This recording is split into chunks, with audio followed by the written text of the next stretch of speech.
I'm Joanna Small, the Public Information Officer for the Commerce City Police Department. It's Monday, March 9th, and these are your weekend high or low lights, depending on how you look at them. It's essentially our video blotter where we give you a rundown of the most significant incidents your CCPD patrol officers responded to over the weekend.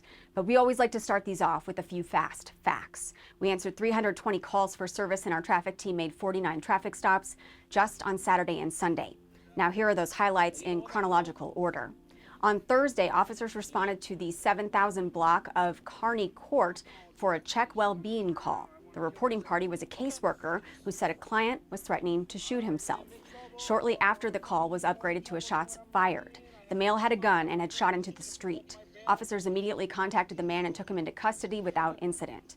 The gun was not located, but a casing was found on the sidewalk near the residence where he had been heading at the time. Officers determined he was under the influence of alcohol and had a protection order against him, prohibiting him from drinking. He was arrested for a protection order violation and a prohibited use of a weapon charge. Overnight Saturday, proactive CCPD patrol officers located a truck idling in the roadway at East 64th Avenue and Prairie Parkway. Upon contacting the driver, it was obvious he was intoxicated. While we were conducting his field sobriety test to make that determination for certain, some of his family members showed up on the scene and became angry with officers. Thankfully, officers were able to de-escalate the tense situation, and the suspect was arrested for DUI without further incident. That same shift of officers responded to a single vehicle crash in the 4800 block of I-270, where a car had driven off the roadway. Once again, this driver was found to be obviously intoxicated, and once again, angry family members showed up on that scene. Officers again de-escalated the situation and took the driver into custody for DUI, driving without insurance, and careless driving. The vehicle was impounded as well. Also overnight Saturday, officers were called to a local hospital for an individual with a gunshot wound to the leg. They learned people in two vehicles in the 9300 block of Pitkin Street had gotten into an argument, and someone in one of the vehicles fired into the other vehicle, striking the victim in the back passenger seat. We recovered the suspect vehicle and impounded it for evidence. We are still working on identifying the shooter. The victim is expected to be okay. That same shift of officers were notified that a stabbing victim had walked into a local hospital, claiming the incident had occurred near the King Soopers off 104th.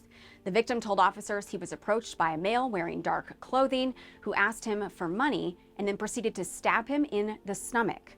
We are still investigating this attempted robbery and assault, and this victim too is expected to be okay, fortunately. On Sunday, Aurora police requested assistance in the area of East 58th Avenue and Central Park Boulevard due to having several people in a vehicle at gunpoint. Our officers arrived on the scene and multiple subjects were taken into custody, with one still outstanding.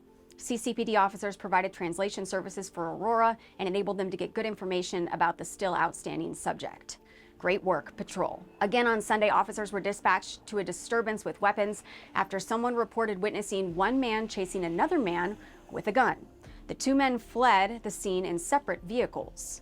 We are working on gathering surveillance footage that may have captured this crime. Also on Sunday, officers responded to the Ace Hardware off 104th for reports of a shoplift that turned violent. Three men had entered the store and grabbed a socket set and vacuum. When confronted by a store employee, they threw him up against a shopping cart, injuring the clerk's hand. If you believe you recognize any of the people involved in this incident, shoplift turned robbery, please call our tip line at the number that's listed there on your screen. And finally, overnight Sunday, officers were toned to a residence in the 5900 block of Oneida Street for a domestic violence incident involving weapons that was ongoing. Once there, officers learned the suspect had thrown a steak knife at the victim, causing a laceration to his arm. The suspect was taken into custody for second-degree assault and domestic violence charges. That's all for now. We'll see you next time. Have a safer week, Commerce City, and remember, if you need us, we are always just minutes away.